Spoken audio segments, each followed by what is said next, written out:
Neste trabalho, procuramos, através da análise de alguns pontos dos filmes Era, o Hotel Cambridge, de Glauber Rocha, dirigido por Eliane Caffé, e Aquários, escrito e dirigido por Kleber Mendonça Filho, evidenciar similaridades e diferenças entre as obras a fim de traçar uma comparação entre as situações de moradia de interesse social utilizado por ambos os diretores, e também, num sentido mais amplo, a visão de ambos sobre a condição humana.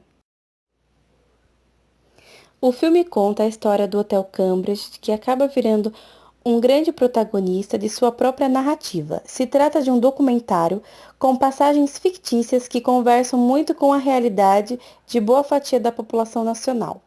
O edifício está localizado no centro de São Paulo. Era um hotel de luxo, com todo o glamour de 1950 e quartos disputados pelos nomes mais emblemáticos do cinema, da TV e da política mundial. Contudo, viver de aparências se tornou uma saída mal resolvida e a propriedade faliu de maneira avassaladora, com muitas dívidas atrasadas. O antigo proprietário estava devendo anos de impostos e largou o prédio de 15 andares em plena Avenida 9 de Julho. 10 anos se passaram desde o abandono e o movimento do sem-teto do centro ocupou com quase 150 famílias os apartamentos do antigo hotel. O filme esclarece a diferença entre ocupar e invadir, que são conceitos completamente diferentes e muitas vezes usados de maneira equívoca. A primeira relaciona-se a um espaço vazio ou abandonado, e a segunda a locais com pessoas morando ou proprietário regulamentado de acordo com as leis, o que não era o caso do Hotel Cambridge. O filme mostra também a dinâmica e a necessidade do cotidiano dos moradores da ocupação. O longa-metragem, situado em 1980, conta a história do edifício Aquarius. Baseado nesse contexto de moradia, somos apresentados a personagem principal, Clara. Seu gosto pela vida, pelos amigos, pela música vem antes das convenções sociais. Traços de sua personalidade vão se desenhando por suas ações. Uma das principais marcas da trajetória de Clara é a resistência, a figura que serve de inspiração para tal atitude. Visto por uma determinada perspectiva, remete a uma experiência de prazer no passado. O edifício aquário se mantém como organismo vivo enquanto evocar memórias.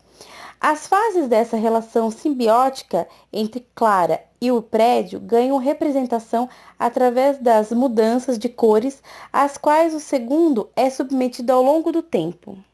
A disputa entre Clara e a imobiliária, que deseja adquirir aquele apartamento para enfim conseguir implodir o edifício, propiciando a construção de mais um arranha-céu ultramoderno na orla recifense, não leva em conta que acima dessa oposição concreta está um choque entre subjetividades completamente diferentes.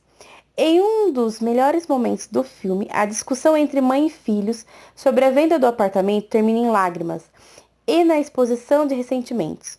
O interessante em momentos de conflito como este é que, mesmo sendo evidente a composição de Clara como uma heroína positiva, o diretor não se furta a demonstrar algumas das contradições da personagem.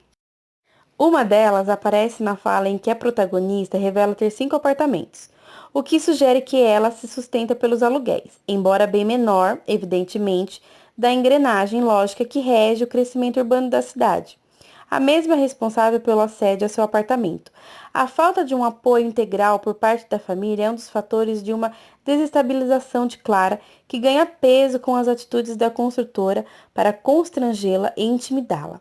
Foi importante notar todo esse processo, que foi a partir daí que ela tomou uma decisão, depois que passou a ter preocupações e pesadelos com relação à segurança do apartamento, e o momento em que a lógica do "você mora em um prédio fantasma" e do "precisamos fazer um prédio moderno para trazer segurança" é entendida pela protagonista e começa a ser retrabalhada pelo viés da resistência.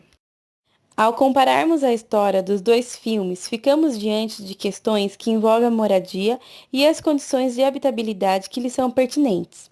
Os filmes retratam a triste realidade da moradia social. A moradia nos serve de pauta, a falta dela também. O que ocorre no Brasil em relação à crise imobiliária e os movimentos sem teto é de extrema importância para os debates em instância pública, afinal, todos somos seres humanos e merecemos nossos direitos como tal.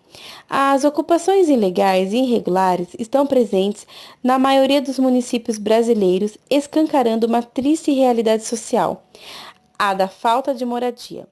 O acesso informal ao solo e, consequentemente, à moradia é um dos maiores problemas das últimas décadas, fortemente agravado pela falta intencional de políticas habitacionais adequadas para atender a população mais carente.